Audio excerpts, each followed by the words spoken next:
Hey, anybody out there that'll help me with this? I have my Acer Aspire, and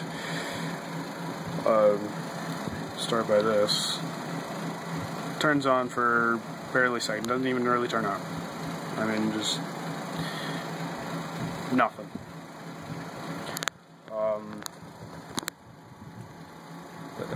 I am a person with anger problems, and I punched it around this area, and when that happened, it just all went away.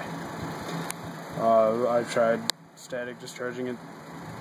I've tried taking out the battery, putting it back in, taking out the operating system, putting it back in. All I need is help on this. Anybody out there that knows anything about this type of computer and knows about this problem, please help me.